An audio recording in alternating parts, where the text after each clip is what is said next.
Bismillahirrahmanirrahim. Assalamualaikum warahmatullahi wabarakatuh. Waalaikumsalam warahmatullahi wabarakatuh. Mudah-mudahan yang jawab salam saya selalu diberi kesehatan. Mudah-mudahan yang jawab salam saya selalu dimudahkan segala urusan. Mudah-mudahan yang jawab salam saya dimudahkan bayar hutang. Amin. Nah, ini saya lihat masih banyak yang belum jawab salam tadi. Saya ulangi lagi. Assalamualaikum warahmatullahi wabarakatuh. Waalaikumsalam warahmatullahi wabarakatuh. Masya Allah, dia langsung keras banget. Waalaikumsalam warahmatullahi wabarakatuh. Ya, silahkan di-mute lagi ya.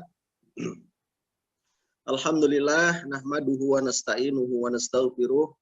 Wa na'udzu billahi min syururi anfusina wa min sayyiati a'malina. May yahdihillahu fala mudhillalah wa may yudlilhu fala hadiyalah. Asyhadu an la ilaha illallah wahdahu la syarikalah wa asyhadu anna Muhammadan abduhu wa rasuluhu la nabiyya wa la rasula ba'dah. Raditu billahi rabba wa bil islami dina wa bi Muhammadin nabiyya wa rasula. Rabbi zidni ilma warzuqni fahma. Rabbi shrah li sadri wa yassir li amri wahlul 'uqdatam min lisani yafqahu qawli. Rekan-rekan sekalian berbahagia, pertama dan utama mari kita bersyukur atas nikmat yang telah Allah berikan kepada kita. Allah telah memberikan kepada kita rahmat, sehingga dengan rahmat itu Allah sehatkan badan kita. Allah berikan kesempatan kepada kita untuk bisa silaturahmi dalam kajian online pada siang hari ini.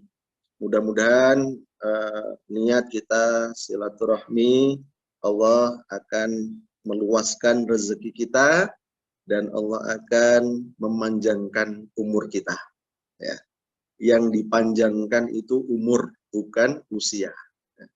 Apa bedanya antara umur dan usia? Kalau usia itu dari bahasa Arab sinun. Sinun itu artinya gigi. Nah, usia itu berkaitan dengan pertumbuhan tubuh kita. Kalau umur itu berkaitan dengan apa yang kita lakukan semasa hidup. Ya. Makanya mudah-mudahan kebaikan-kebaikan apa yang kita bisa lakukan semasa hidup dengan silaturahim akan semakin luas, akan semakin panjang. Yang kedua, salawat dan salam mereka haturkan kepada junjungan Nabi besar kita, Nabi Muhammad Sallallahu Alaihi Wasallam. Mudah-mudahan tercurah pula kepada keluarganya, kepada para sahabatnya, dan mudah-mudahan sampai kepada kita selaku umatnya. Dengan satu harapan, rekan-rekan sekalian bahagia, mudah-mudahan kita dimudahkan oleh Allah untuk bisa melaksanakan sunnah-sunnah yang diajarkan oleh Rasulullah SAW kepada kita semua. Baik rekan-rekan sekalian berbahagia, sebelumnya kami mohon maaf sekali, ini mungkin salah alamat sebetulnya ya kalau saya disuruh mengisi materi pada siang hari ini, karena saya yakin para pastrover itu orang-orang pilihan Allah.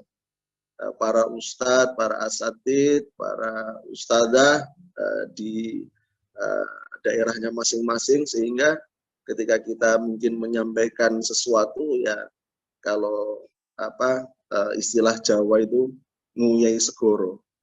Jadi seperti memberi garam di lautan. Tapi karena ini adalah amanah yang diberikan oleh pasti, sehingga ketika kita diberi amanah ya jangan kita menolak ya. Sehingga mungkin mohon maaf sebelumnya apabila nanti dalam penyampaian pada siang hari ini ada yang tidak berkenan di hati rekan-rekan sekalian berbahagia. Baik rekan-rekan sekalian berbahagia, sebelum kita masuk ke materi, izinkan saya menyampaikan pantun dulu untuk semua pastrooper.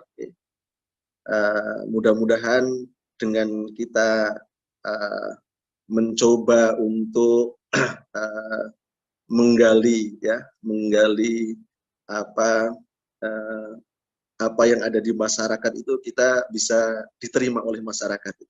Nah, makanya saya sampaikan dulu pantun untuk semua pas trooper yang hadir pada siang hari ini. Makan butter di negeri Italia. Cakep. Ke tanah Arab makan kurma. Jadi pas trooper profesi mulia. Cakep. Selalu sedia tolong sesama. Allahu Akbar, Masya Allah. Pisau cutter di atas kereta. Saat turun lupa dibawa. Jadi pas trooper bagai permata. Sehatkan tubuh yang sedang lara. Mantap, Yai. Masya Allah. Ya. Alat Syarif. Baik, rekan-rekan sahabat berbahagia. Pada siang hari ini kita akan membahas. Saya diminta oleh Mas Andra menyampaikan bagaimana kita menjaga akidah dari seorang Muslim umumnya, pas trooper khususnya. Rekan-rekan saudara berbahagia, kenapa materi ini penting dan kita mungkin bisa melihat di 10 karakter pas trooper generasi unggul itu. Ini memang luar biasa. Ya. Salah satunya adalah yang kedua itu tauhid lurus bebas dari kesyirikan. Ini memang luar biasa. Dan inilah sebetulnya hidup kita itu ya seperti itu. Ketika tidak jadi pas trooper pun ya seperti itu. Apalagi seorang pas trooper. Sehingga akidah kita ini memang harus kita jaga. Bapak Ibu saudara bahagia, rekan-rekan. Saya lihat dari Sabang sampai Merauke ada semua. Ya. Menjaga akidah itu menjadi sebuah keharusan bagi kita seorang yang beriman. Ya. Kita awali dari, kita buka dari Al-Quran, surat An-Nisa ayat 13. A'udzubillahi minasyaitonirrajim.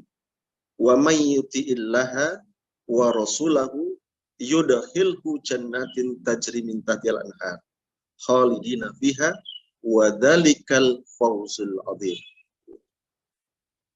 Wa may yuti'illaha wa rasulahu. Barang siapa yang taat kepada Allah dan taat kepada Rasulnya, yudkhilhu jannatin. Allah akan memasukkan ia ke dalam jannah. Jadi ayat ini rekan-rekan saudara berbahagia menunjukkan kepada kita bahwa akidah kita ini bisa mengantarkan masuk ke dalam jannah. Akidah yang seperti apa? Akidah yang berdasarkan taat kepada Allah dan taat kepada Rasul. Jadi apapun dan dimanapun kehidupan kita, dua hal ini yang kita pegang betul. Taat kepada Allah, taat kepada Rasul. Sudah, ini kuncinya. Ketika Allah itu memerintahkan, ya kita kerjakan. Ketika Allah melarang, ya jangan kita lakukan. Ketika Rasul kok mencontohkan, kita berusaha untuk bisa menjalankan. Ketika Rasul itu melarang, ya jangan kita lakukan. Nah, seringkali taat ini seringkali hanya diartikan sebagai kita menjalankan perintah-perintah saja. Padahal syariat itu bisa berupa perintah, bisa berupa larangan. Nah, sebagai contoh misalnya ketika kita hal yang kecil, dari hal yang kecil, ketika kita makan ini kan hal yang biasa kita lakukan. Apakah kita ketika makan itu sering sambil bersandar? Ini hal yang ringan, sepele kelihatan. Tapi ternyata di dalam sebuah hadis Rasulullah melarang ketika kita makan sambil bersandar. La ya'kulu muttaki'an, kata Rasul. Janganlah kalian makan sambil bersandar. Nah, ternyata kenapa kok kita dilarang makan sambil bersandar? Ternyata tubuh kita ini antara dada dan perut ini ada sekatnya, yaitu diafragma. Ketika kita makan sambil bersandar, ternyata diafragma kita tuh meregang. Sehingga apa? Sehingga yang terjadi, usus itu tidak bisa mencerna makanan dengan baik.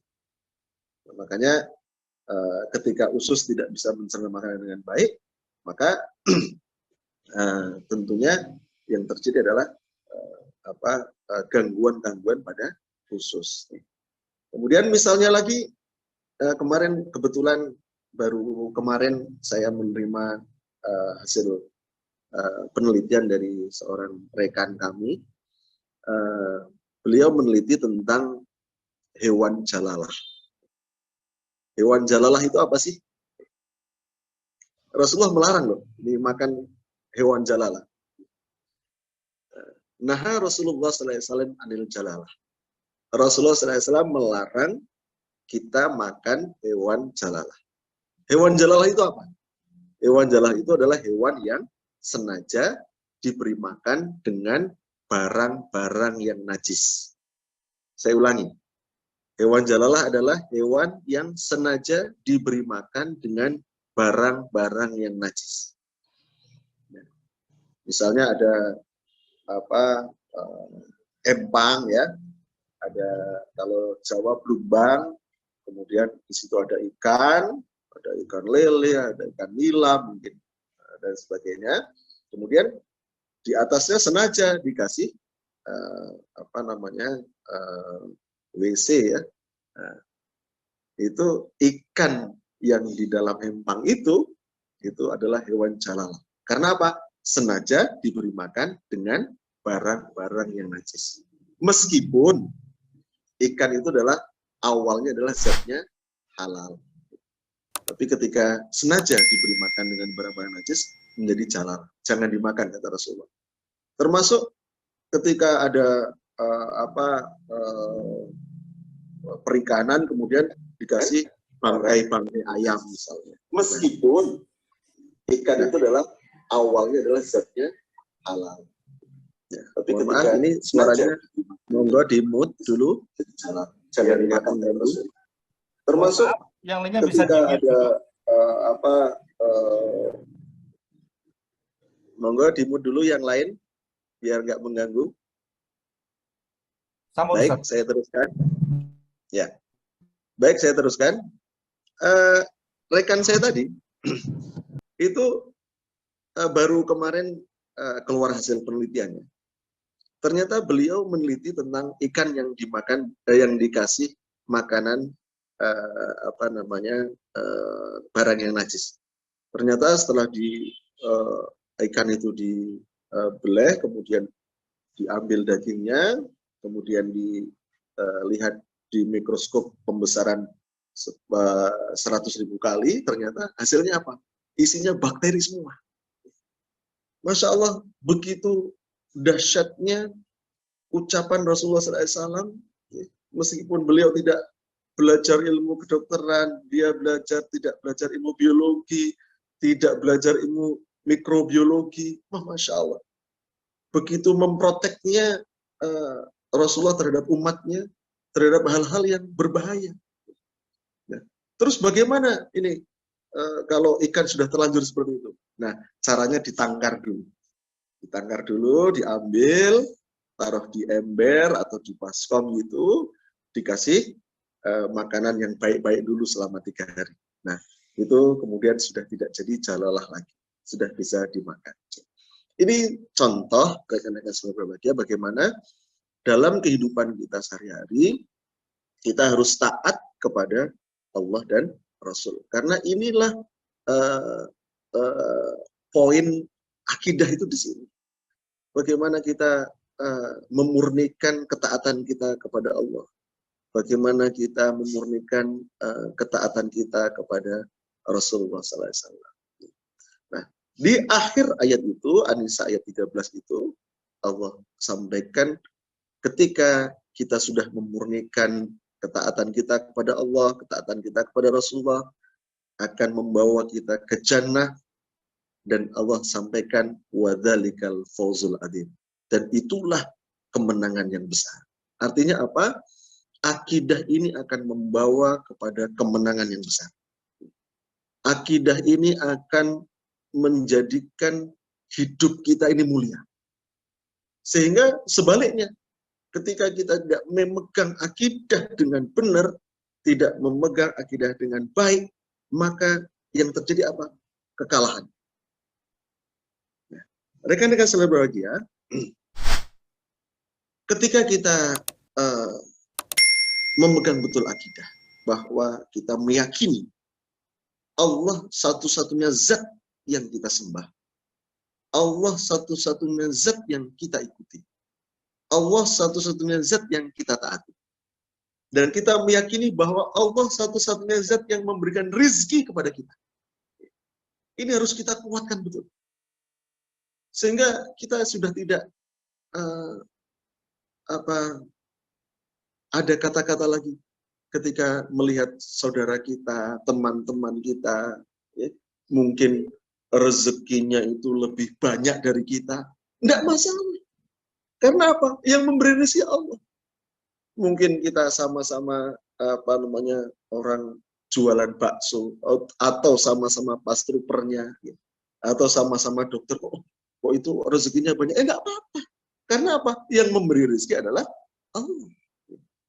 Inilah bukti bahwa iman kita, akidah kita itu kuat. Tapi ketika kita kok masih mohon maaf melihat orang lain seneng kok kita susah. Dan kita susah melihat orang lain seneng, hati-hati. Ini ada sesuatu yang tidak benar dalam akidah kita. Jadi ketika kita sudah meyakini bahwa Allah satu-satunya zat yang mengatur kehidupan kita, sudah tidak perlu lagi kok kita hidup pakai jimat. Makanya luar biasa. Pas ini luar biasa. Bagaimana tanpa jimat. Ini sebetulnya penanaman akidah yang luar biasa. Ketika akidah itu sudah benar, sudah tidak perlu lagi seorang pedagang itu cari penglaris. Sudah tidak perlu lagi pasang jisim-jisim, jimat-jimat di atas pintu, misalnya untuk keselamatan, dan lain sebagainya.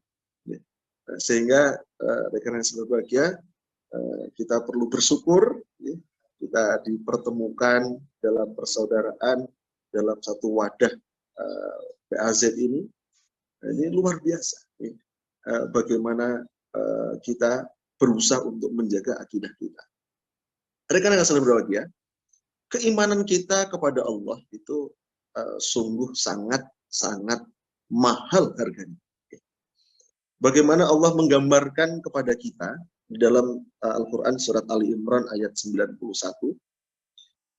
Di sana Allah menggambarkan bagaimana orang-orang kafir, innalladzina kafaru wa matu, dan dia itu mati, wa hum kuffarun, dan dia mati dalam keadaan kafir, falayyuqbala min ahadihim mil'ul ardi dhahaban, maka tidak akan diterima dari seorang dari mereka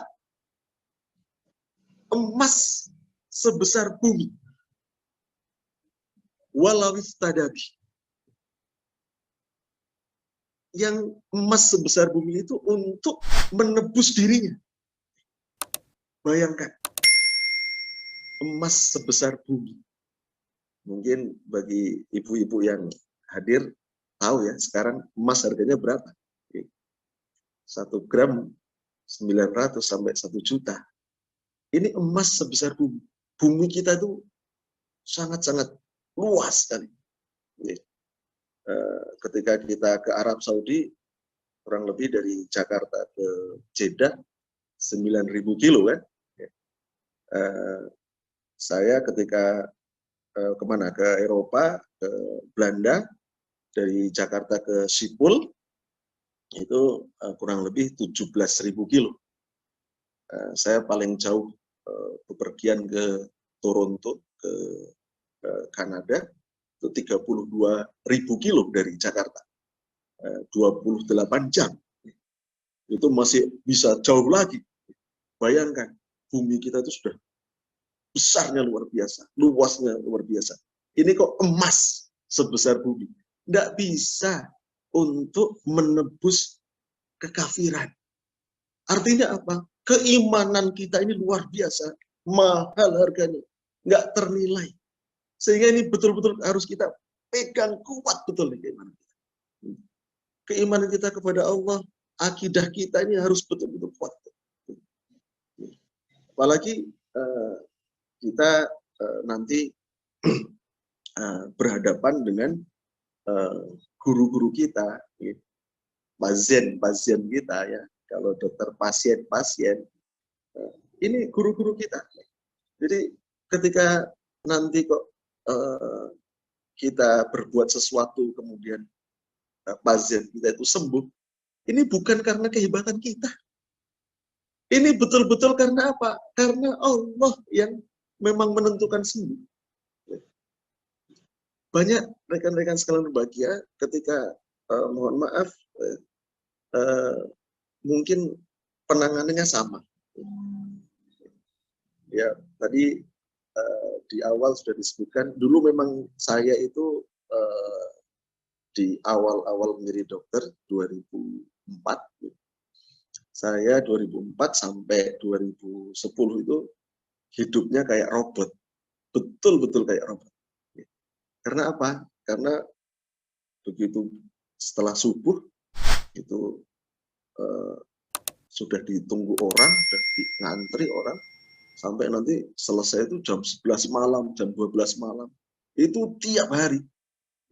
Tiap hari itu pasien saya itu 150 sampai 200 orang.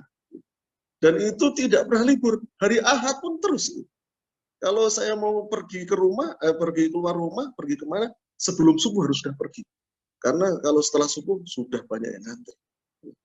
Dan saya itu mulai risau. Mulai risau itu, ini kalau hidup seperti ini, terus nggak bisa ngapa-ngapain. Dan yang lebih merisaukan lagi, ketika para pasien-pasien itu mengatakan, ini kalau nggak ketemu jenengan nggak sembuh, Pak. Ini risau saya. Ini padahal yang menyembuhkan ini Allah, bukan karena ketemu saya gitu. Ini Masya Allah. Bahkan ketika saya 2006 haji, ketika itu haji reguler, kita tutup, kemudian kita tulis itu. Mohon maaf, libur 40 hari karena sedang melaksanakan ibadah haji. Ternyata apa yang terjadi? Sore-sore tetap di depan tempat praktek itu penuh orang. Ketika ayah saya almarhum itu lewat, terus menyampaikan kepada mereka, Pak ini kan tutup, Pak dokter lagi haji. Oh iya Pak, nggak apa-apa. Yang penting duduk di sini sudah sembuh. Insya Allah. Itu sampai seperti itu. Bahkan anak-anak kecil kan di depan praktek saya itu ada ayunan. Ketika mereka dari rumah panas, pun Pak, yang penting dolanan teng ayunan di sini sudah sembuh. Mereka terus pulang. Nah, ada satu yang menggelitik ketika yang itu merisaukan betul dalam hati. Ketika suatu saat saya mengisi pengajian, kemudian setelah selesai, saya ditemui oleh orang, jamaah, salah satu jamaah, kemudian mereka mengatakan, Dok, ini mampir dulu ke rumah saya. Loh, mana rumahnya? Ini samping masjid ini. Saya mampir ke situ. Terus mampir, kemudian dia menyampaikan, Dok, saya, bapak saya, nenek, anak saya, cucu, itu berobat tempat jenengan terus. Tapi ini mohon maaf Dok, ini selama kami berobat tempat panjenengan, obat panjenengan itu tidak pernah saya minum. Itu kalau mau lihat di lemari itu obat jenengan semua. Begitu saya buka, benar. Satu lemari itu isinya obat-obat saya. Pun yang penting ketemu jenengan itu sudah sembuh. Oh, ini saya dalam hati, Masya Allah. Ini kalau diterus-teruskan bahaya. Ini kenapa? Ini mengancam akidah. Ini yang menyembuhkan Allah, bukan saya. Nah, setelah itu saya berpikir untuk bagaimana ini biar tidak terjadi seperti ini terus. Akhirnya saya mulai 2010 bikin klinik dengan harapan ketika klinik itu berdiri, kita bisa merekrut dokter-dokter yang lain sehingga sedikit demi sedikit bisa nyapih pasien itu. Jangan sampai mereka terus berpikir seperti itu, dan ini membahayakan akidah. Ya. Mungkin kalau dari sisi materi, wah, kenapa kok begitu gitu? Ya. Kenapa kok saya begitu klinik itu berdiri, saya mulai mundur. Paling dimulai dari praktek itu saya jadwal jam 6 sampai jam 9. Terus nanti jam 4 sampai jam 9 malam lagi. Setelah itu dokter yang lain. Kemudian sudah jalan seperti itu, saya ini lagi kurangi cuma praktek 3 kali. Ya. Terus nanti dokter yang lain. Ya. Mulai kita bangun seperti itu. Lama-lama malah jarang praktek ini. nah, makanya ini karena saya lakukan seperti ini karena apa? Karena ini betul-betul karena demi menjaga akidah. Begitupun dengan mohon maaf latar belakang kehidupan saya yang lain, ketika saya dan istri memang tidak hanya kita buka beberapa usaha, ya, kita buka beberapa bisnis, ya, dan salah satunya dalam hidup saya dan istri yang terberat untuk menentukan menutup suatu usaha itu adalah ketika kami menutup toko emas yang kami buka. Padahal ketika itu secara materi toko emas yang kami kelola itu luar biasa. Kalau omset itu sudah di atas 75 juta per hari. Tapi kami tutup. Karena apa? Karena ini betul-betul karena demi menjaga akidah kita. Bapak Ibu, mohon maaf ketika panjenengan beli emas. Ini rahasia ya. Jangan bilang-bilang. Ketika kita beli emas. Emas itu kan ada kodenya. Biasanya kodenya 750 atau 920 atau berapa. 750 itu sebetulnya adalah kode bahwa emas yang kita jual itu 75 karat, ya, 75%. Nah, sebetulnya 750 itu barangnya itu cuma 68%. Bayangkan ketika kita menulis suratnya, itu barangnya 750, berarti 75%. Tetapi barangnya cuma 68%. Ini kan nipu. Ini kan tidak benar. Jadi meskipun kita memang belinya itu ya memang belinya dari pabrik itu 750, tapi barangnya cuma 68%. Jadi rekan-rekan sekalian berbahagia, bagaimana Allah mewarning kita. Wailul lil mutaffifin. Jadi bisnis hidup kita ini bukan hanya sekedar masalah materi, bukan sekedar masalah untung rugi, tapi ini surga neraka. Begitu juga dengan kita sebagai profesi kita, apapun profesi kita, apalagi ini profesi prastover ini bukan masalah materi, ini surga dan neraka. Bagaimana kita bisa menjaga akidah kita dengan profesi kita masing-masing, ini Masya Allah, luar biasa. Ya, ini emas perhiasan. Tapi kalau emas batangan, insya Allah aman. Karena emas batangan itu sudah pasti 100%. Nah, kenapa kalau di Arab emasnya lebih bagus? Karena memang ketika 750 di Arab, tapi jarang, meskipun sekarang ada, itu memang betul-betul barangnya 750. Tapi kalau di Arab banyaknya 960, berarti 96%. Kembali, rekan-rekan sekalian berbahagia, bagaimana kita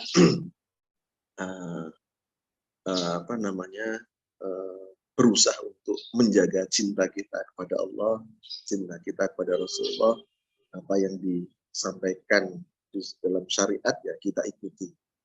Mengapa? Cinta itu adalah taat.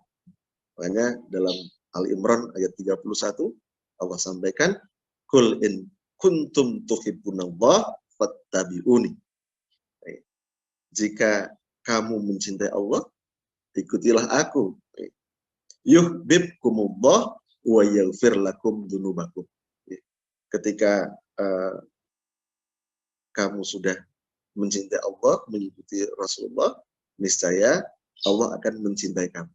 Wa yaghfir lakum dzunubakum, dan dosa-dosa yang kemarin-kemarin itu akan diampuni oleh Allah. Tadi misalnya saya jual emas itu sudah 5 tahun. Begitu tadinya kita nggak tahu yang hal seperti itu. Kita terus belajar sedikit demi sedikit belajar, akhirnya tahu, ini nggak benar. Kami memutuskan untuk tutup itu, masya Allah, dengan pertimbangan yang sangat matang tapi berat. Bagaimana mungkin, makanya padahal ketika itu di daerah kami yang jual emas itu yang muslim itu cuma kami, yang lainnya non muslim semua. Ketika itu setan selalu membisiki, wah ini kalau nggak ada yang jual muslim terus nanti uangnya ke non muslim semua dan sebagainya. Itu memang dibisiki oleh setan seperti itu. Nah, makanya kita ketika kita menggenggam kuat akidah ini, kita taat kepada Allah, sudah insya Allah wa yaghfir lakum dzunubakum. Allah akan mengampuni dosa-dosa yang kemarin, mudah-mudahan Allah ampuni. Wallahu ghafurur rahim. Dan Allah sudah menegaskan bahwa Allah zat yang maha pengampun lagi maha penyayang. Rekan-rekan seluruh berbahagia, ciri dari akidah yang lurus adalah kesungguhan ibadah. Nah, ini tadi nyambung dengan apa yang disampaikan oleh Mas Anggra. Ciri dari akidah yang lurus itu adalah bagaimana kita sungguh-sungguh dalam beribadah. Baik ibadah mahdhah maupun ghairu mahdhah. Bahkan di dalam sebuah hadis qudsi,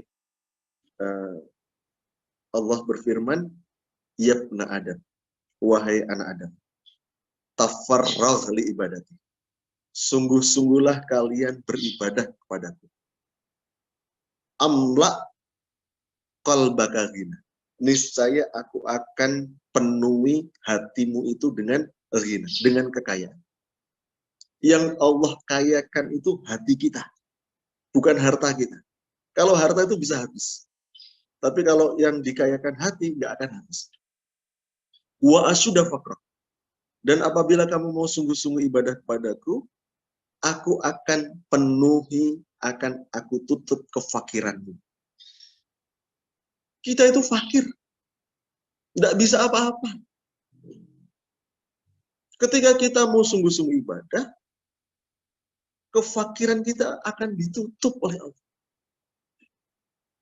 Kadang-kadang ketika ada pasien datang, kita tuh mau mengerjakan apa itu bingung. Ini mau kasih terapi apa bingung. Meskipun ilmu kita sudah ada. Tapi apa ternyata? Allah yang membimbing kita. Oh, kamu lakukan ini, kamu lakukan ini. Ini ketika kita mau sungguh-sungguh ibadah. Wa illam taf'al, dan apabila kamu tidak mau sungguh-sungguh ibadah padaku, kata Allah, amla yadaika sughla. Aku akan penuhi kedua tanganmu itu, hidupmu itu dengan sughla, dengan kesibukan. Hidupnya isinya sibuk. Waktunya habis, sibuk. Kesana kemari, sibuk. Sudah dibuat sibuk, wala asuda faqat. Dan aku tidak akan penuhi kefakiran. Aku tidak akan penuhi kebutuhan-kebutuhan. Sehingga rekan-rekan selalu berbahagia, profesi pastoper ini betul-betul jadikan untuk ibadah, tidak yang lain. Ketika kita jadikan ini sebagai ibadah, dan kita sungguh-sungguh di dalamnya. Ini luar biasa. Mohon maaf, ini kembali ketika saya buka praktek Oktober, ini akan kembali ke cerita yang lalu.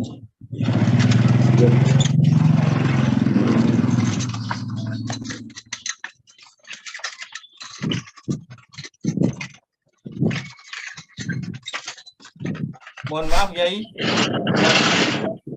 Termute, Yai. Suaranya mungkin bisa di-unmute dulu, Yai.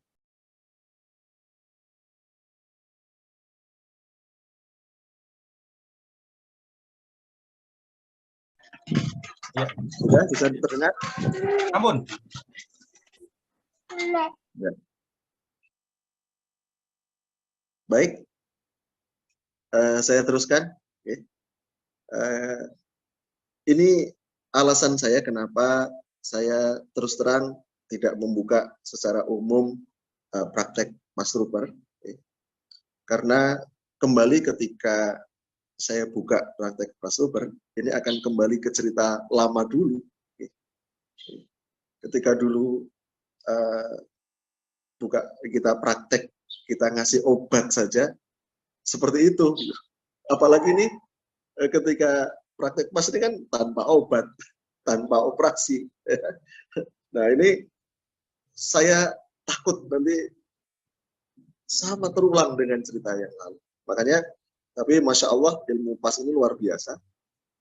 Ketika kita di keluarga ada yang sakit, ya memang betul-betul kita aplikasikan ilmu pas ini. Ketika kemarin ketemu keluarga besar saat Idul Fitri juga demikian. Dan ini saya juga sudah mulai karena banyak teman-teman di komunitas ketika saya di komunitas mungkin di komunitas Paciru, di komunitas Mercy, di komunitas Alphard, mereka ketika kita touring kok ada yang sakit, saya coba pakai gerakan pas kok sembuh. Wah ini sudah mulai, kemarin datang tuh ke rumah saya mau minta air. Waduh, kok minta air? Nah ini kan, wah ini bahaya ini. Ini lagi nanti, masalah akidah lagi. Nah yang jelas, rekan-rekan saudara berbahagia, mari kita luruskan niat kita. Yang penting itu, yang kemudian yang kedua, tadi ciri dari akidah yang lurus adalah kesungguhan ibadah. Dan mohon maaf, ibadah ini ada nanti ibadah qasir, ada ibadah yang mutaaddi. Ibadah qasir itu ibadah yang manfaatnya untuk pelakunya, ya ketika misalnya kita sholat, kita baca kita sodako, kita umroh, kita haji, itu itu namanya amal qasir. Tapi ada amal mutaaddi. Amal mutaaddi itu apa? Amal mutaaddi itu amal yang manfaatnya untuk orang lain, baik manfaat ukhrawi maupun manfaat duniawi. Manfaat ukhrawi itu kita mengajarkan ilmu, kita berdakwah, ini kan manfaat ukhrawi. Tapi juga manfaat duniawi, karena beberapa nabi juga mencontohkan beliau-beliau itu punya amal mutaaddi yang manfaatnya duniawi. Misalnya ketika Nabi Musa ketika melihat di sumur Madian itu ada dua perempuan yang tidak bisa mengambil air, kemudian ternyata dibantu oleh Nabi Musa mengambilkan airnya, yang kemudian cerita akhirnya Nabi Musa dinikahkan dengan perempuan tadi. Begitu juga dengan Nabi Yusuf alaihissalam misalnya, yang beliau diserai tugas untuk menjadi bendahara negara. Itu amal-amal mutaaddi. Ketika ini Mas Faiz jadi ketua PAPKA, ini amal mutaaddi, Masya Allah. Dan kita boleh meminta untuk menjadi menjabat sesuatu ketika dua syarat ini. seperti yang diajarkan oleh Nabi Yusuf alaihissalam. Bisa dibuka nanti surat Yusuf ayat 55. Qala ja'alni ala hazainil ard, kata Nabi Yusuf. Yusuf berkata, jadikanlah aku bendaharawan negeri Mesir ini. Tapi syaratnya 2. Apa itu ayat selanjutnya? Inni hafidun alim. Sesungguhnya aku itu adalah hafid, orang yang pandai menjaga, orang yang amanah. Alim, lagi berpengetahuan, berkompeten, punya kompetensi. Boleh. Tapi ketika sudah nggak bisa menjaga, nggak bisa amanah, apalagi kok nggak punya kompetensi, kok ingin menjabat sesuatu, ya jangan, kan gitu. Nah, sehingga rekan-rekan yang berbahagia, ini ada amal qasir, ada amal mutaaddi. Ketika kita nggak punya 2 ini, nanti kita akan khusrin.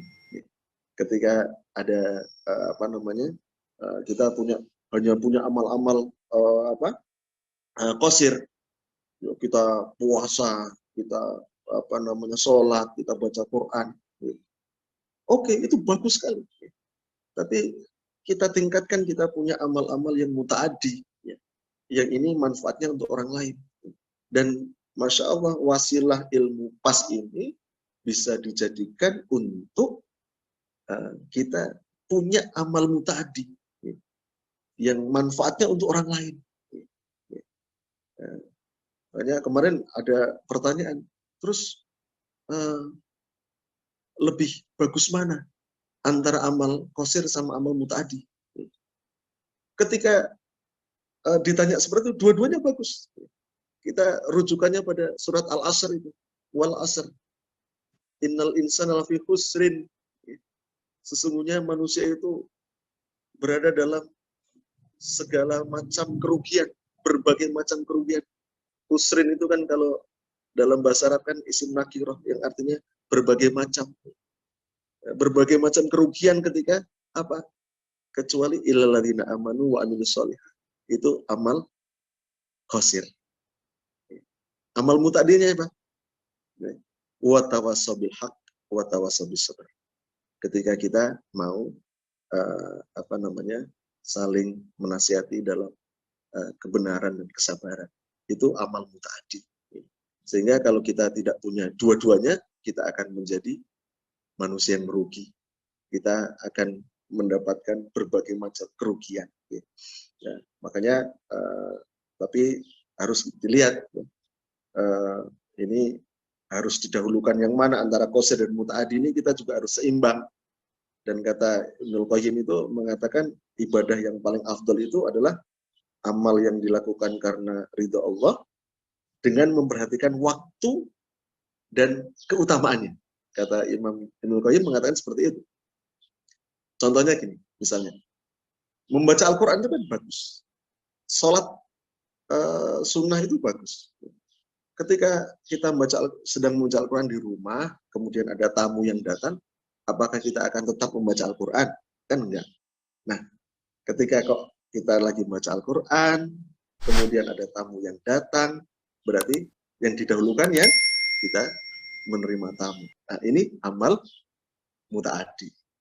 Jadi kadang-kadang amal muta'addi itu bisa mengalahkan atau bisa didahulukan dari amal yang qasir, dari amal yang untuk diri sendiri.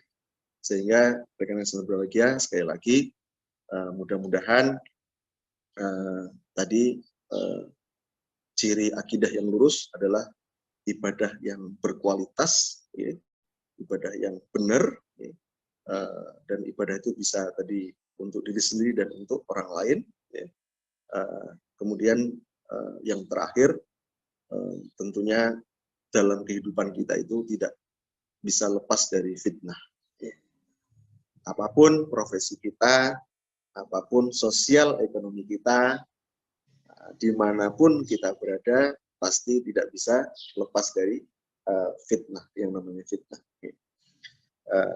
Diriwayatkan oleh Imam Bukhari, di sana menyebutkan bahwa dulu sahabat Umar itu sedang bersama dengan para sahabat yang lain. Qala Umar radhiyallahu an, tiba-tiba Umar ini mengatakan gini, may yahfadhu haditsan anin nabi sallallahu alaihi wasallam fil fitnah. Siapa di antara kalian yang masih mengingat hadis dari Nabi Muhammad SAW tentang fitnah? Qala Hudzaifah. Hudzaifah ngacung, saya wahai Umar. Anna sami'tuhu, bahwa saya mendengarnya, yaqul, Rasulullah bersabda, fitnatur rajuli, fitnah seseorang itu, fi ahli, wa malihi, wa jarihi. Fitnah seseorang itu berkutat pada 3. 1, ahlihi, keluarganya, wa malihi, dan hartanya, wa jarihi, dan tetangganya. Ya. Nah, kira-kira benar nggak? Kan benar. Ternyata kehidupan kita itu mengepung 3 fitnah itu. Keluarga. Ketika kita punya profesi apapun, kadang-kadang keluarga bisa jadi taruhan. Banyak di antara saudara-saudara kita yang orang tuanya tokoh tapi anaknya mencoreng nama baiknya. Bahkan kalau kita lihat sejarah bagaimana Nabi Nuh, Nabi Lut, dan sebagainya. Harta juga demikian. Harta ini bisa jadi fitnah. Kebanyakan harta juga fitnah, kekurangan harta juga fitnah. Kemudian tetangga. Tetapi ternyata Rasulullah SAW sampaikan di hadis itu, tukaffiruha. Fitnah-fitnah itu bisa terhapus. Dengan apa? As-shalah, dengan salat. Wasyam, dan puasa. Was-sodaqah, dan sodaqah. Nah, rekan yang selalu berbahagia, kesempatan siang hari ini, kesimpulannya di sini. Bahwa 1, akidah kita harus kita kuatkan betul. Ciri akidah yang kuat adalah ibadahnya yang benar. Dan ibadah yang benar salah satunya agar kita terhindar dari fitnah-fitnah itu, kita perkuat kualitas sholat kita. Kita perkuat kualitas puasa kita. Alhamdulillah kita sudah menyelesaikan puasa Ramadan, masih ada puasa-puasa sunnah yang bisa kita lakukan. Dan yang ketiga, sedekah. Kita berbagi. Berbagi kepada orang lain. Sedekah ini sifatnya umum, tidak berupa harta saja. Bisa sedekah ilmu, bisa sedekah tenaga, bisa sedekah waktu, dan lain sebagainya. Dan yang terakhir, rekan-rekan yang sangat berbahagia, di dalam surat An-Nisa ayat 36, Allah mengingatkan kepada kita, kita disuruh berbuat baik kepada siapa? Pada orang tua, karib kerabat, anak-anak yatim, orang-orang miskin, tetangga dekat, tetangga jauh. Nah, ini ada teman sejawat, termasuk sesama pastruper. Bagaimana kita bisa berbuat baik, kita bisa saling berbagi, saling mengisi, saling menginspirasi, dan sebagainya. Demikian rekan yang selalu berbahagia,